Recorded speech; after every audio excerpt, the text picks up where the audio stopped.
పుట్టినరోజు సందర్భంగా తమ్ముడు పవన్ ట్వీట్ కు మెగాస్టార్ చిరంజీవి రిప్లై ఇచ్చారు. పవన్ కళ్యాణ్ కు అన్నయ్య అయినందుకు ఎంతో ఆనందంగా ఉందని చిరంజీవి ట్వీట్ చేశారు.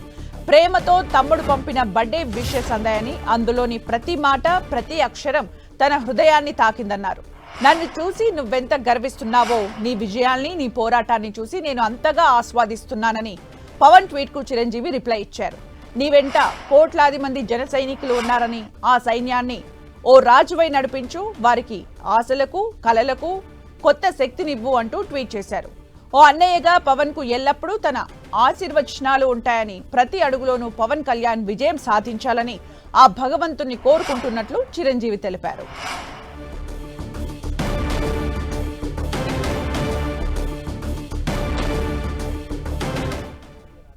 మెగాస్టార్ కు పుట్టినరోజు శుభాకాంక్షలు వెలువెత్తాయి. చిరంజీవికి పలువురు ప్రముఖులు, రాజకీయ నేతలు బర్త్డే విషెస్ చెబుతున్నారు. మెగాస్టార్ చిరంజీవికి సీఎం చంద్రబాబు పుట్టినరోజు శుభాకాంక్షలు తెలిపారు. సినిమా దాతృత్వంలో ఆయన అద్భుత ప్రయాణం లక్షల మందికి స్ఫూర్తినిచ్చిందన్నారు. సేవ, అంకిత భావంతో ఇంకా ఎందరో జీవితాలను ప్రభావితం చేయాలని కోరుకుంటున్నట్లు తెలిపారు. నిండు నూరేళ్లు ఆరోగ్యం ఆనందాలతో ఉండాలని ఆకాంక్షిస్తున్నట్లు ట్వీట్ చేశారు చంద్రబాబు. మెగాస్టార్ చిరంజీవి బర్త్డే సందర్భంగా ప్రముఖులు చిరంజీవికి విషెస్ చెబుతున్నారు. ఏపీ సీఎం చంద్రబాబు నాయుడు కూడా చిరంజీవికి విషెస్ చెప్పారు. మెగాస్టార్ చిరంజీవికి 70వ పుట్టినరోజు శుభాకాంక్షలు తెలుపుతూ నిండు నూరేళ్లు ఆరోగ్యంతో ఆనందంగా ఉండాలి అంటూ కూడా ట్వీట్ చేశారు.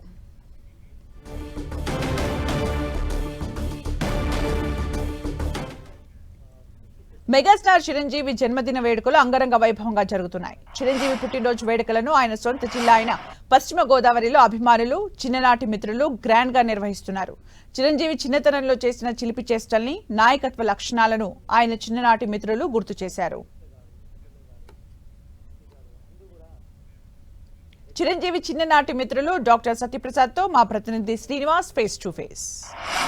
చిరంజీవిగా మారినటువంటి కొనిదెల శంకర్ వరప్రసాద్ అసలు చిన్ననాటి జ్ఞాపకాలు ఏ విధంగా ఉన్నాయి, ఆయన ఏ విధంగా ఉండేవారు, మనతో చిరంజీవి బాల్య మిత్రులు డాక్టర్ సత్యప్రసాద్ గారు ప్రస్తుతం మనతో ఉన్నారు. ఒకసారి ఆయనతో మాట్లాడి ఇప్పటి వరకు కూడా ఎవరికీ తెలియని అనేక విషయాలని ఆయన నుంచి అడిగి తెలుసుకుందాం. సార్ నమస్తే అండి. నమస్తే అండి. సార్, చిరంజీవి గారు మీరు బాల్య స్నేహితులు అయితే, చిన్నతనంలో చిరంజీవి గారు ఏ విధంగా ఉండేవారు, మీ స్నేహం ఏ విధంగా చిగురించింది? మాకిద్దరికీ చెరో సైకిల్ ఉన్నా ఒక సైకిలే వాడాలి. ఒక వారం ఒక సైకిల్, ఒక వారం ఒక సైకిల్. ఈ వారం ఒకళ్ళు సైకిల్ ఫ్రంట్ని కూర్చుని కబుర్లు చెప్పాలి, ఒకళ్ళు సైకిల్ తొక్కాలి. నెక్స్ట్ వీక్ అలాగా.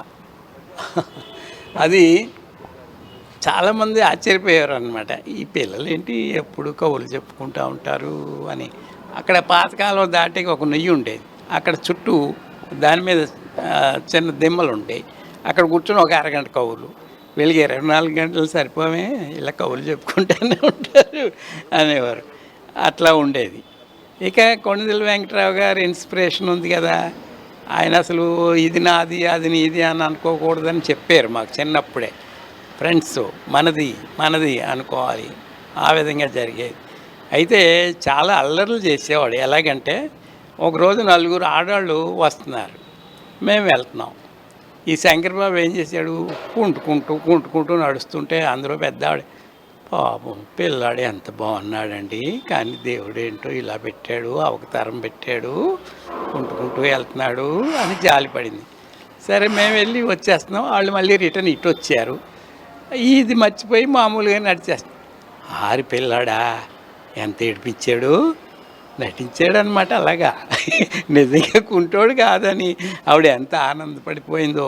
ఇలాంటి ప్రాక్టికల్ జోక్స్ చాలా ఉండేవి అందరినీ, కానీ ఎవరు హర్ట్ అయ్యేలాగా మటుకు కాదు. సరదా సరదా, తనకి ఎప్పుడు అందరూ నవ్వుతూ ఉండాలి, హ్యాపీగా ఉండాలి. అది అంటే స్కూలు అలాగే కాలేజీ, స్కూల్లో తర్వాత కాలేజీ అంటే కొంత మార్పులు జరుపులు ఉంటాయి. స్కూల్లో ఎలా ఉండేవాళ్ళు, ఆ తర్వాత కాలేజీ ఎలా ఉండేవాళ్ళు? ఎక్కడైనా ఒకటే, హుషారుగా ఉండడం. నర్స్పూర్ కాలేజీలో నేవీలో ఉండి ఇలా వచ్చాడంతే, అందరికీ లీడర్ అయిపోవడమే తనిక. అలాగే కాలేజీలో జయాంధ్ర ఉద్యమంలో తను అప్పటికి మా నర్స్పూర్ కాలేజ్ స్టూడెంట్ కాకపోయినా లీడర్ తనే. వెంకయ్యనాయుడుతో రోజు మాట్లాడడం అలా ఉండేది. అంటే అతనిలో ఉన్న చురుకుదనం పెద్ద పెద్ద వాళ్ళని కూడా ఆకర్షించేది, ముందు పెట్టేవారు తన్ని. అది తన లక్షణం. ఇక ఫ్రెండ్స్ అంటే రైల్లో 60 మంది ఉంటే 60 మంది ఫ్రెండ్స్ అయిపోతారు తనకి 5 నిమిషాల్లో. అది తన కెపాసిటీ. అది ఇప్పటికీ ఉంది. అలాగే వాళ్ళకి లోపల ఏమున్నా కూడా తను చూస్తే కరిగిపోవాల్సిందే, తన ఆప్యాయతకి లొంగిపోవాల్సిందే, ఎలాంటి వాళ్ళు అయినా సరే. మరి రాజశేఖర రెడ్డికి మేము రాజకీయాల్లో ప్రత్యర్థులమైనా రాజశేఖర రెడ్డికి చాలా ఇష్టం. ఆయన కడప తీసుకెళ్ళాడు. అప్పట్లో జగన్ దగ్గరుండి అన్ని ఓడించాడు పిల్లాడు. అలా ఉండి అనమాట చంద్రబాబు నాయుడు. ఇవాళ మోడీ గారు కూడా అవకాశం వస్తే చిరంజీవిని పక్కన పెట్టుకోవాలనుకుంటారు కదా. అందరికీ ఇష్టమే చిరంజీవి అంటే. భాషాపరమైన భేదాలు ఉండవు, రాష్ట్ర భేదాలు ఉండవు. అందరికీ కూడా యూనివర్సల్గా చిరంజీవి చిరంజీవి చిరంజీవి. మెగాస్టార్ చిరంజీవి, అలాగే ఇప్పుడు ఈశ్వరమరుడుగా వస్తున్నటువంటి శంకర వరప్రసాద్కి సంబంధించి కూడా అటు ప్రపంచానికి ఇప్పటి వరకు తెలియని అనేక కొత్త విషయాలు ఆయన బాల్యమిత్రుడు డాక్టర్ సత్యప్రసాద్తో తెలుసుకుని ఉన్నాం. పూర్తి ఆయుష్తో ఆయన మరిన్ని సినిమాలు చేయాలి, అలాగే అందరినీ కూడా ఆనందింపచేయాలని చెప్పి ఆయన కోరుకుంటున్నారు. విడుదల ప్రసాద్తో శ్రీనివాస్, టెన్ టీవీ.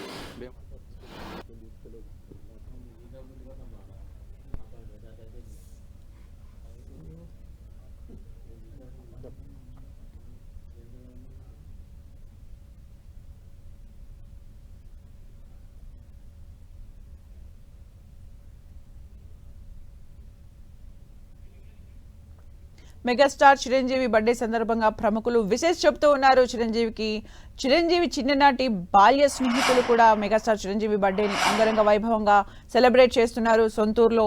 ఇక చిరంజీవితో తమకున్న చిన్ననాటి జ్ఞాపకాలను కూడా తన ఫ్రెండ్స్ టెన్ టీవీతో షేర్ చేసుకోవడం జరిగింది. ఇక చిరంజీవి బర్త్డే సందర్భంగా AP deputy CM Pawan Kalyan అన్నయ్యకు శుభాకాంక్షలు తెలిపారు. అయితే దానికి మళ్ళీ రీట్వీట్ చేశారు చిరంజీవి.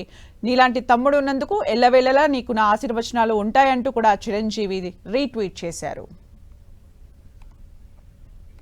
మెగాస్టార్ చిరంజీవి పుట్టినరోజు సందర్భంగా Chiranjeevi Anil Ravipudi movie title and first glimpse ను రిలీజ్ చేశారు.